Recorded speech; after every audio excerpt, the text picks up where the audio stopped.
Terima kasih. Pada pagi ini saya akan berbagi tentang peran orang tua dalam mengenal keterlambatan perkembangan umum pada anak.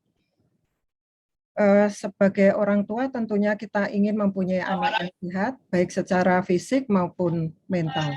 Secara definisi, perkembangan anak adalah bertambahnya kemampuan dalam struktur dan fungsi tubuh yang lebih kompleks dalam pola yang teratur dan dapat diramalkan. Ranah perkembangan anak meliputi perkembangan motorik kasar, motorik halus, bahasa dan bicara, kemudian perilaku, dan adaptasi sosial. Perlu diketahui bahwa perkembangan anak ini bersifat unik, jadi setiap individu adalah berbeda. Untuk mencapai perkembangan anak yang optimal, dibutuhkan pemenuhan kebutuhan dasar anak berupa asuh, asih, dan asah, di mana asuh adalah pemenuhan nutrisi, imunisasi, layanan kesehatan, sandang, dan perumahan. Sedangkan asih adalah rasa aman dan kasih sayang, dan asah adalah stimulasi yang didapat dari keluarga, sekolah, ataupun masyarakat. Nah, faktor yang mempengaruhi pertumbuhan dan perkembangan anak, kita tahu bahwa ada faktor genetik, yaitu faktor bawaan dari orang tua, dan faktor lingkungan, di mana nutrisi memegang peranan yang sangat penting. Perlu kita ingat bahwa 1000 hari pertama usia anak adalah periode emas untuk kecerdasan seorang anak. Jadi pemenuhan nutrisi pada 1000 hari pertama sangat penting. Di samping itu adanya faktor infeksi, faktor sosial, faktor yang berpengaruh pada emosi, dan faktor kultural juga merupakan faktor yang mempengaruhi perkembangan anak. Slide. Berikut adalah penyebab keterlambatan umum pada anak, yaitu adanya gangguan genetik atau kromosom, misalnya pada sindrom Down, kemudian adanya gangguan susunan saraf pusat, misalnya palsi cerebral, kemudian adanya sindrom rubella, kemudian riwayat bayi risiko tinggi, misalnya prematur atau bayi berat lahir rendah, dan bayi yang mengalami sakit berat pada awal kehidupan sehingga memerlukan perawatan intensif. Nah, untuk mengetahui apakah seorang anak mengalami keterlambatan umum, perlu data atau laporan orang tua dan screening perkembangan. Nah, screening perkembangan ini sangat penting dilakukan secara berkala sehingga bila didapatkan kelainan maka dapat dilakukan intervensi secara dini. Sekitar 5-10% anak diperkirakan mengalami keterlambatan perkembangan. Nah, dalam hal diagnosis dan intervensi dini, maka peran orang tua sangat penting dalam mengenali red flags atau tanda kewaspadaan keterlambatan perkembangan pada anak. Nah, istilah keterlambatan umum pada anak ini digunakan untuk anak-anak berusia kurang dari 5 tahun, sedangkan untuk usia lebih dari 5 tahun lebih tepat digunakan dengan retardasi mental, di mana anak sudah dapat dilakukan tes IQ. Nah, secara umum memang orang tua sebaiknya mengenal adanya tanda bahaya pada perkembangan anak yang bersifat sederhana, dan jika menemukan salah satu tanda bahaya, sebaiknya jangan ditunda untuk segera memeriksakan ke dokter yang terdekat.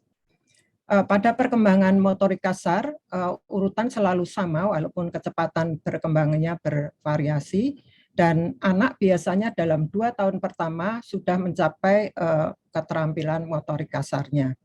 Nah, untuk mengetahui perkembangan motorik kasar biasanya disesuaikan dengan rata-rata perkembangan suatu populasi.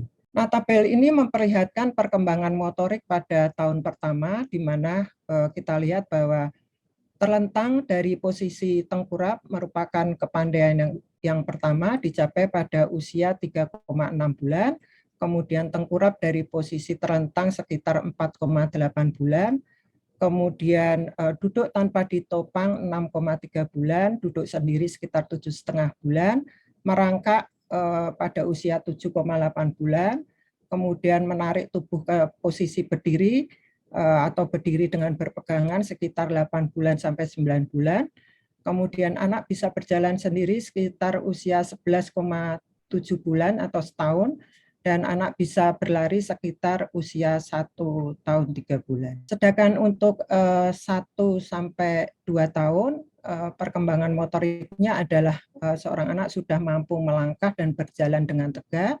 Kemudian usia 1,5 tahun sudah mampu menaiki tangga dengan satu tangan dipegang. Kemudian pada akhir tahun kedua sudah bisa mampu berlari-lari kecil dan menendang bola dan kemudian juga melompat. Pada usia 3 sampai 5 tahun biasanya anak sudah bisa menjelajah dengan rasa ingin tahu, kemudian bisa melompat dengan satu kaki dan sudah bisa mencuci tangan sendiri. Nah, ini tanda kewaspadaan yang harus diperhatikan oleh orang tua untuk perkembangan motorik kasar, di mana ada gerakan yang asimetris atau tidak seimbang antara anggota tubuh bagian kanan dan kiri. Kemudian adanya refleks primitif yang masih muncul, yaitu sekitar usia 4 bulan. Kemudian adanya gangguan tonus otot atau kekencangan otot, kemudian adanya gangguan refleks tubuh, dan adanya gerakan yang tidak terkontrol. Nah, berikutnya adalah perkembangan motorik halus, di mana perkembangan motorik halus ini melibatkan perkembangan yang berhubungan dengan keterampilan fisik yang melibatkan otot-otot kecil dengan koordinasi mata dan tangan. Tabel 3 ini memperlihatkan tahapan perkembangan motorik halus, di mana pada saat lahir seorang bayi sudah bisa melakukan fiksasi pandangan, kemudian usia 2 bulan bisa mengikuti benda melalui garis tengah, kemudian mengetahui ada benda kecil sekitar usia 5 bulan.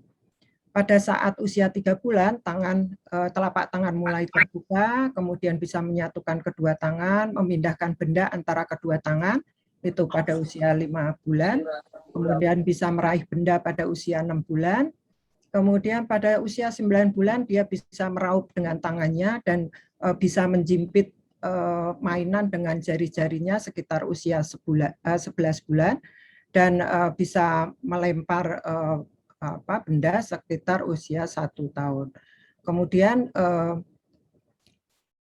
memeriksa benda sekitar usia 7-8 bulan, kemudian melempar benda usia 9 bulan, kemudian membuka penutup mainan sekitar 10 bulan, meletakkan kubus di bawah gelas sekitar 11 bulan. Kemudian bisa menggambar sekitar usia 1 tahun, dan bisa melaksanakan tugas misalnya memasukkan biji ke dalam botol sekitar usia 1 tahun, dan bisa melepaskan biji atau melempar biji secara spontan sekitar usia 16 bulan. Kemudian keterampilan makan biskuit yang dipegang sekitar usia 9 bulan, dan sudah bisa minum dengan gelas sendiri dan menggunakan sendok pada usia 12 bulan. Kemudian keterampilan berpakaian, membuka baju sendiri sekitar usia 2 tahun, dan bisa mengikatkan tali sepatu sekitar usia 5 tahun. Nah, berikut adalah red flag perkembangan motorik halus, di mana bayi masih menggenggam pada usia 4 bulan yang seharusnya sudah hilang. Kemudian adanya dominasi satu tangan sebelum usia 1 tahun, kemudian juga adanya eksplorasi oral atau kemampuan oral seperti memasukkan mainan ke dalam mulut yang masih sangat dominan setelah usia 14 bulan. Harusnya kepandaian ini sudah hilang pada usia itu. Kemudian adanya perhatian penglihatan yang inkonsisten. Kemudian yang berikutnya adalah perkembangan bahasa dan bicara. Seperti kita ketahui bahwa bahasa adalah kemampuan untuk berkomunikasi dengan orang lain. Bayi memulai tanpa bahasa, begitu berusia 4 bulan, bayi bisa membedakan bunyi suara dan mulai mengoceh.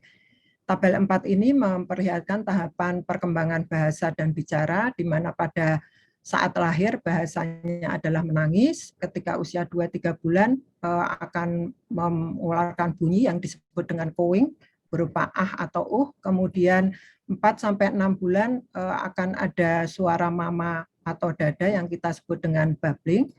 Usia 6-9 bulan dapat mengucapkan kata sederhana mama papa tetapi tanpa arti. dan usia 1 tahun sudah bisa mengoceh dan mengatakan secara spesifik dan dapat mengucapkan 1-2 kata.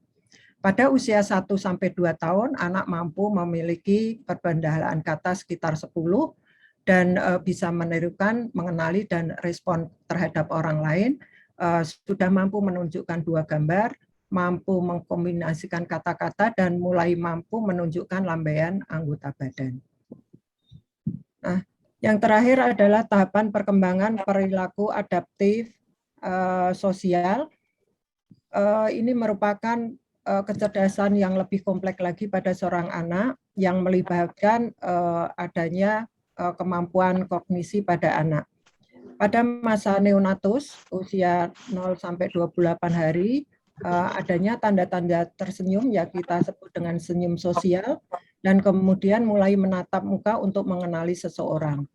Usia 1-4 bulan, seorang anak sudah mempunyai kemampuan untuk mengamati tangannya sendiri, kemudian tersenyum spontan dan membalas senyum bila diajak tersenyum, kemudian mengenal ibunya dengan penglihatan, penciuman, pendengaran, dan kontak yang erat, kemudian juga sudah mempunyai siklus tidur yang baik, kemudian menangis bila mendapat sesuatu yang aneh, kemudian bisa membedakan wajah yang dikenal dan tidak dikenal, dan senang menatap wajah-wajah yang dikenalnya. Kemudian usia 4-8 bulan, seorang anak sudah dapat merasa takut dan terganggu dengan keberadaan orang asing, kemudian mulai bermain dengan mainannya sendiri, kemudian sudah bisa mengekspresikan frustasi dengan memukul-mukul lengan dan kaki jika sedang kesal. Kemudian usia 8-12 bulan, seorang anak sudah bisa bertepuk tangan, menyatakan keinginan, kemudian sudah bisa minum dengan cangkir sendiri, menirukan kegiatan orang lain, dan bermain bola atau lainnya dengan orang tuanya. Kemudian pada masa anak 1-2 tahun, kemampuan membantu kegiatan di rumah sudah bisa dilakukan, kemudian bisa mulai menggosok gigi dan mencoba mengenakan baju sendiri. Nah, red flags atau tanda waspada perilaku atau adaptasi sosial, usia 6 bulan, kalau anak jarang tersenyum atau tidak memperlihatkan ekspresi kesenangan dan belum mencari sumber suara, maka kita harus perhatikan. Kemudian saat usia 9 bulan kurang bersuara dan menunjukkan ekspresi wajah dan belum keluar babblingnya seperti mama atau baba. Kemudian pada usia 1 tahun tidak merespon panggilan namanya. Pada usia 15 bulan belum ada kata-kata. Usia 18 bulan tidak ada bermain pura-pura atau cilukba. Kemudian pada usia 2 tahun belum ada gabungan 2 kata yang berarti. Dan pada usia 3 tahun belum dapat melangkai 3 kata. Pada segala usia tidak ada babbling atau bicara atau kemampuan dalam bersosialisasi atau berinteraksi. Demikian yang dapat saya sampaikan, kurang lebihnya saya mohon maaf. Wassalamualaikum warahmatullahi wabarakatuh.